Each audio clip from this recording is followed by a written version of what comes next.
أعوذ بالله من الشيطان الرجيم بسم الله الرحمن الرحيم الحمد لله رب العالمين والصلاة والسلام على سيدنا ونبينا حبيب إله رب العالمين أبي القاسم المصطفى محمد وآله الطيبين الطاهرين المعصومين المظلومين سيما بقية الله الأعظم بقية الله خير لكم إن كنتم مؤمنين ولعنة الدائم على أعدائهم وغاسبي حقوقهم ومنكري فضائلهم ومناقبهم أجمعين من الآن إلى قيام يوم الدين. أما بعد، قال الله الحكيم في محكمه الكتابه المجيد بسم الله الرحمن الرحيم كتب عليكم الصيام كما كتب على الذين من قبلك لعلكم تتقون.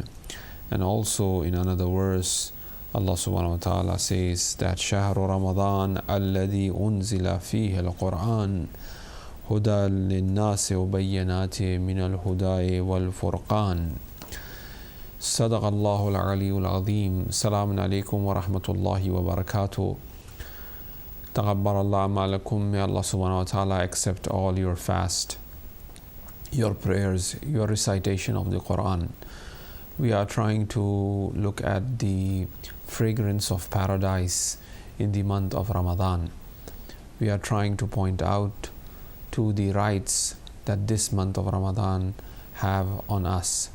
We are trying to look at how the month of Ramadan will play a role of training, of spiritual training, of tarbiyah on our soul. We are trying to look at the month of Ramadan in which there should be programs or projects that should extend during the months to come. The month of Ramadan should be the basis of a roadmap, meaning that it should provide us with a roadmap by which we will extend the practices that we have performed in the month of Ramadan for the months to come. For example, if we recite one juz of Quran in the month of Ramadan, this should be extended in the other months as well. If we are praying on time in the month of Ramadan, this should be extended in the months to come. Or if we all perform all of these things, but we are performing something extra, something deeper and something new, therefore these should be extended in the other months to come. So therefore the month of Ramadan is the month of training, is the month of tarbiyah. This month have come to provide us with nazm, and with the aid and with the help of Allah subhanahu wa ta'ala, we embark on this. Yesterday, we pointed out to the importance of sukut, of silence, and the importance of fasting, not eating, on the basis of Hadith Mi'raj of Rasulullah sallallahu alaihi wasallam, in which the mirath of Sawm, the heritage or the inheritance of fasting is speaking less and eating less. The mirath of speaking less is wisdom, and wisdom will bring yaqeen, marifat, and marifat will bring yaqeen, and yaqeen will bring the maqam of radin, people who are pleased with God. People who are pleased with God will have three levels. One is the one where people who are pleased with God, he will do shukr without any jahal, thanking Allah subhanahu wa ta'ala without any ignorance. Then he will be in the state of remembrance without any negligence. Then he will have the muhabbat, a love of Allah, a type of love that will never be with any makhluqeen, and he will not love any makhluqeen, but he will love Allah. We explain all of these in details, and what this maqam of love will bring about, the secrets that will engulf him, the things that he will see, and at the same time how he will be caring of the creation of the makhluqeen, the same way as God is caring, and the same way that God loves the creation, he will love the creation as well, because his love is khalis and pure for Allah subhanahu wa ta'ala.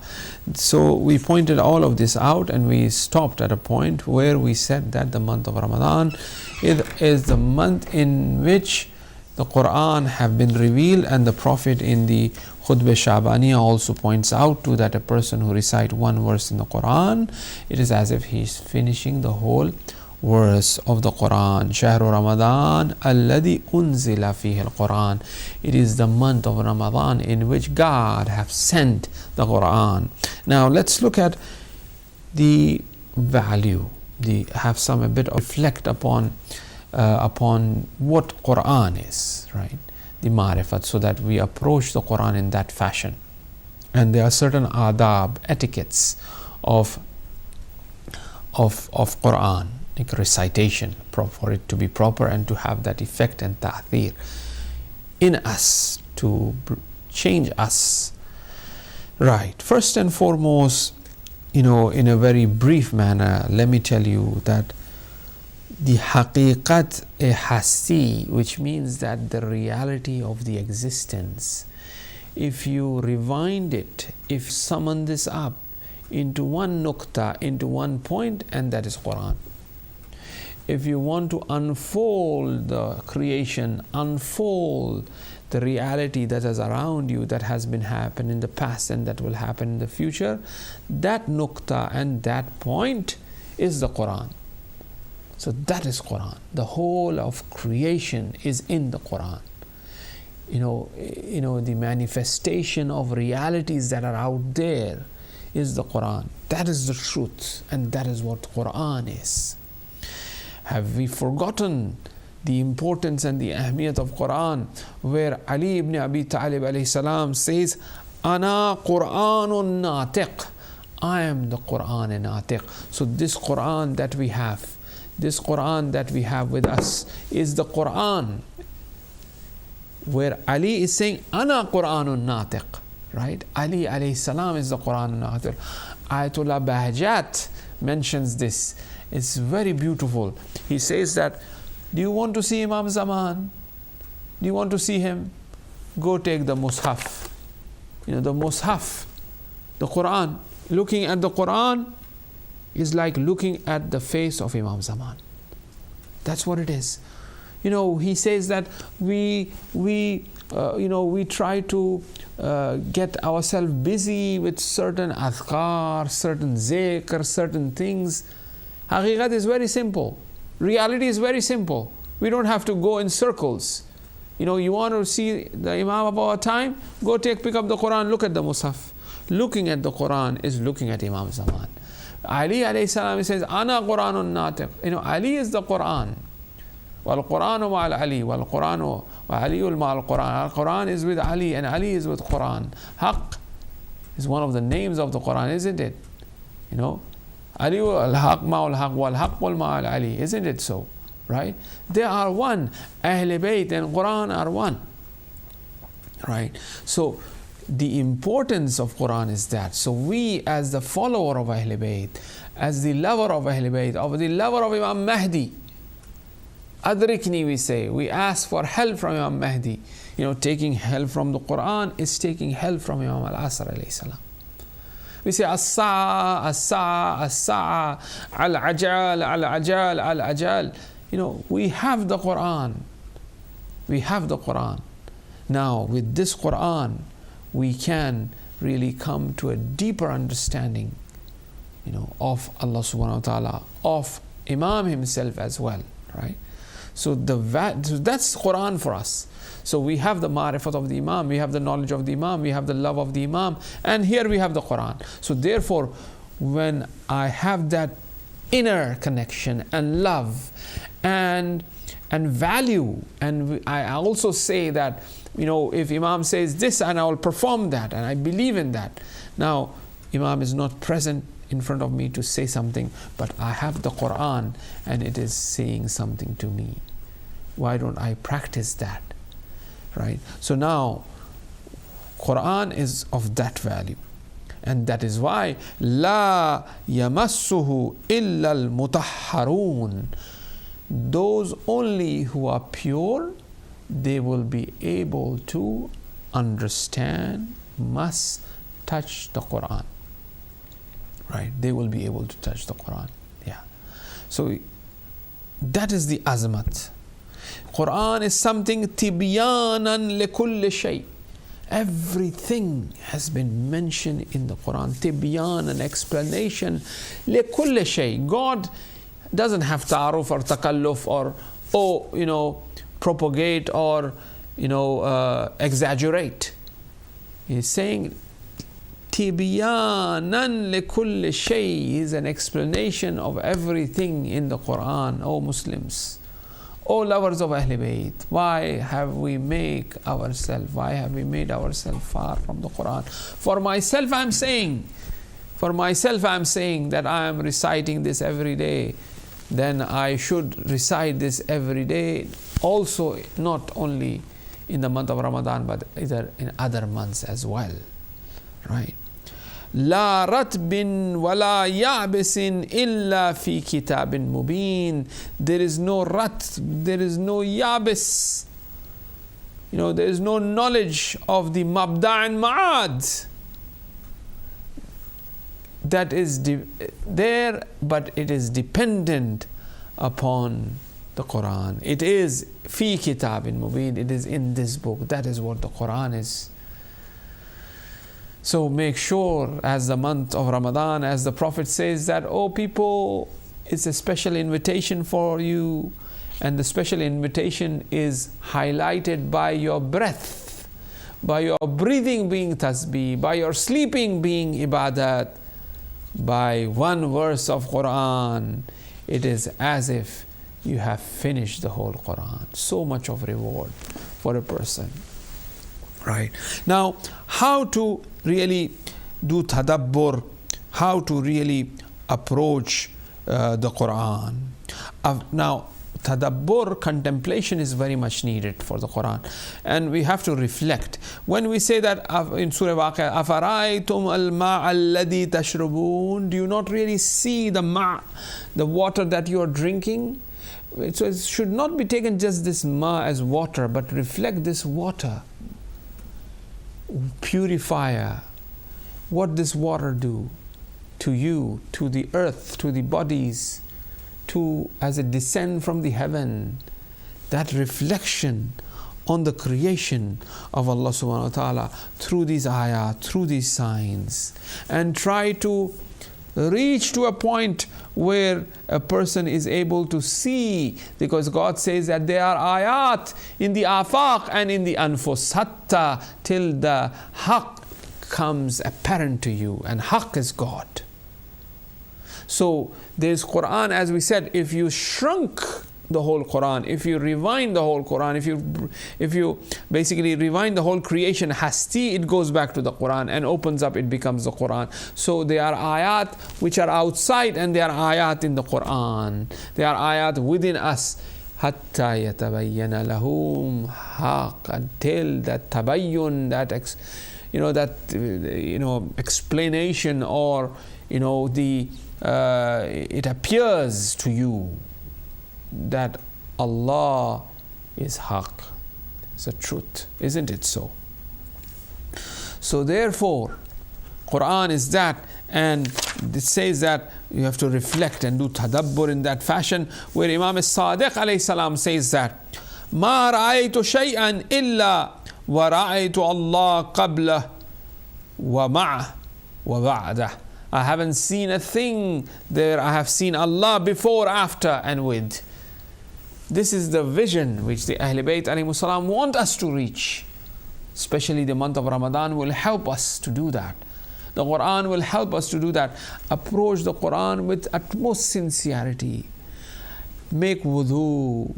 Think about that this is the book of God. Allah have done His tajalli in this book, as beautifully mentioned, that unfortunately we don't see. Imam as-Sadiq alayhi salam says that Inna Allah tajalla li'ibadih fi kalamih walakin la yubsirun. Allah have done His tajalli fi kitabih, in His book, walakin, unfortunately, la yubsirun, you do not see.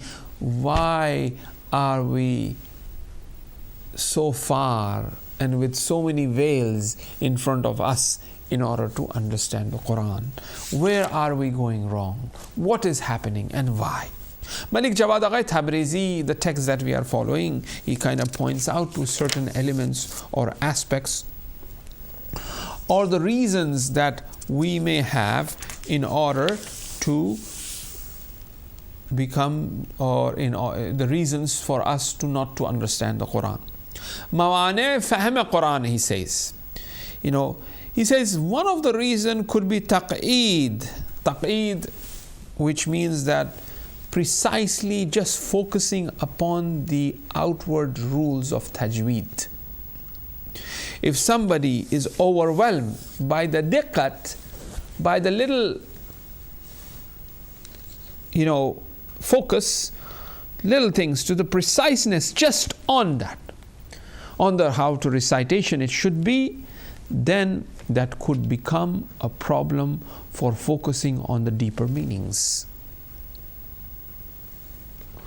And it could become a hurdle. So it is important. I'm not saying that it is not important. It is very important. The Prophet says that recite in the best way possible, right? If one knows the rules properly, then only one is able to recite in the best way possible. So it is quite important to recite in the best way possible. It is quite important.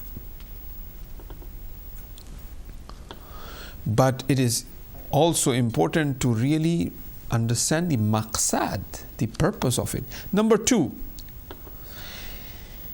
there are certain qualities in man which will not allow him to understand or have any attraction towards the Quran. كَذَلِكَ يَتْبَعُ اللَّهُ عَلَى كُلِّ قَلْبٍ مُتَكَبِّرٍ جَبَّارٍ. In Surah Ghafir, in Surah Mu'min, ayah 35, it says that those who are jabbar, those who are mutakabbir, arrogant, forces things on others, think that of oneself to be of value.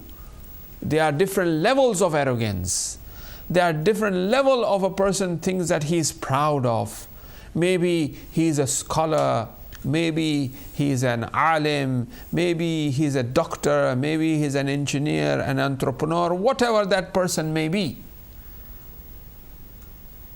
If he thinks of himself of some value, if he thinks of himself that is where the arrogance begins. My children are the best of children. I am the best of all. My house and my speech and my talk and my work. Every time when a person sits with a person is always and always praising about himself, praising about his own things that he has done in the past, praising about his own children, praising about how he was in the past and what he is doing now. This is a sign of arrogance in a person. One have to be very careful about this. Yes, one may be thanking and one may be praising one's religiosity as well. That I am so religious person. I have done so much of Hajj, I have done so much of Ziyarat, and my children are so good, for example. So one have to take that one step behind and be careful. That this should not become a hijab.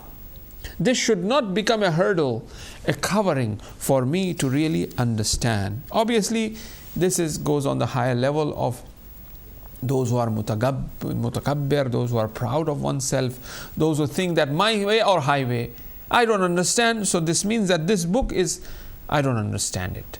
I could understand, Bible very easily because it's like a story, it's been written in English, and so therefore it could appear to be very easily one could approach and understand the Bible, for example. But when it comes to Quran, people may complain that it is not easily that we could really comprehend and understand. So by keeping in those things in mind, that one have to get rid of that ego that one have, and then approach the Quran with sincerity, with purity. And as a matter of fact, see, the traditional texts are always difficult. If you pick up a book of Shakespeare and read it, it's not easy to read that. The time it was written, and not only just the time, but it is the style. It's reflected. The greatness of the writer is reflected in his writing or in her writing. when we read the text, we understand how great and how intelligent the writer is. It's not the question of making it simple, right? So therefore, the Quran is really there to really provide us with intellectuality, with knowledge, and with understanding, right? Now, the point is that we have to approach it. Why it is not simple? Well, it could be simplified if you approach it with sincerity and try to understand, right? And if a regular reading of it will definitely provide a deeper understanding, and ask Allah subhanahu wa ta'ala in this case to really provide us with a deeper understanding of the Quran. So now Quran is the book of God, and God have done tajalli, manifested himself in this book. So therefore our approach should be in that fashion. Now when we read the verses of the Quran, you may find some of the verses ending with Ghafurur Rahim, or for example Azizul Jabbar. Now when we look at these names that they are ending with, these names are reflected in these verses. All of these names are reflected in these verses. So the whole ayahs of the Quran are nothing but the divine names of God. That is one of the adab of the Quran. We have to look at the file. One of the scholars says that when you read the verse of the Quran, look where the file of this verse is, and the file is God. In every verse the file is God, but this file have different manifestation. One manifestation of a file is Rahman ar-Rahim. One manifestation of this file is Adil. One manifestation is Ghafur ar-Rahim. One manifestation is Kareem.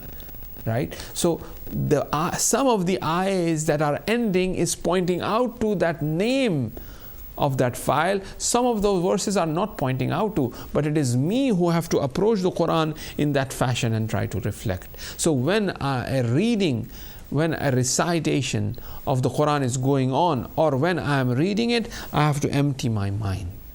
I have to not just focus upon the tajweed that I am reciting, although it is important and I should focus on it, but at the same time try to understand the meaning of it, not just the zahiri meaning of it. Try to reflect upon the batini meaning of it, the inner meaning of it as well, right? So the month of Ramadan, as the Prophet have said, is the month of Quran. Hudal linnas. It is the month in which Quran, Allah have sent His Quran, right? Allah have done His tajalli, manifested Himself. So we have to make sure that we make use of this month and tarbiyat, train us to really read. As Imam Rada alayhi salam says that my follower, my Shia, is the one who recite 50 verses of the Quran every day. In the month of Ramadan, somehow, we try to finish one juz, alhamdulillah. Now, at least the months that are following, if this month of Ramadan is a month in which our tarbiyat is being done, in the months to come, we should really focus and recite every day Quran, so that we are not far away from the Quran. As the Prophet says that Ahl Bayt and the Quran will be together. If we are with Ahl Bayt and not with the Quran, it doesn't make sense. If we are with Ahl Bayt, we should be, and we are with the Quran as well. So we have to bring Quran and recitation of the Quran into our daily life, daily routine.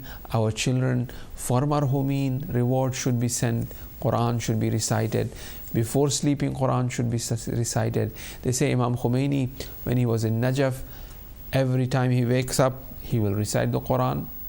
Before leaving the house, he will recite the Quran. After returning back to the house, he will recite the Quran. Before going to sleep, he will recite the Quran. He will make the Quran as part and parcel of his daily routine, daily practice. And this is something that we have to do, inshallah. We hope and pray to Allah subhanahu wa ta'ala that, Ya Allah, bihaqqi Quran, for the sake of Quran as well, make our life Quranic. Give us the tawfiq that we recite Quran every day, and du'as have powerful effect, and that's what we ask. Allah, give us tawfiq that we recite Quran every day, and also bring to practice this Quran and give us the deeper understanding of the Quran, because Quran have many batin, inner realities to it, inshallah. غفر الله لنا ولكم والسلام عليكم ورحمة الله وبركاته. May Allah subhanahu wa ta'ala accept your fasting, and may Allah subhanahu wa ta'ala bless our marhumin. May Allah subhanahu wa ta'ala haste the reappearance of our 12th Imam and include us as the faithful companions of the 12th Imam. May Allah subhanahu wa ta'ala have special mercy on mu'mineen and mu'minat, on Muslimin, on all of humanity. May Allah subhanahu wa ta'ala uproot the zalimeen if they have no potential guidance in them. May Allah subhanahu wa ta'ala protect our elderly ones. May Allah subhanahu wa ta'ala give shifa to jumla mu'mineen and mu'minat who have requested us for prayers. May Allah subhanahu wa ta'ala protect our Maraj Izam. Wassalamu alaikum wa rahmatullahi wa barakatuh.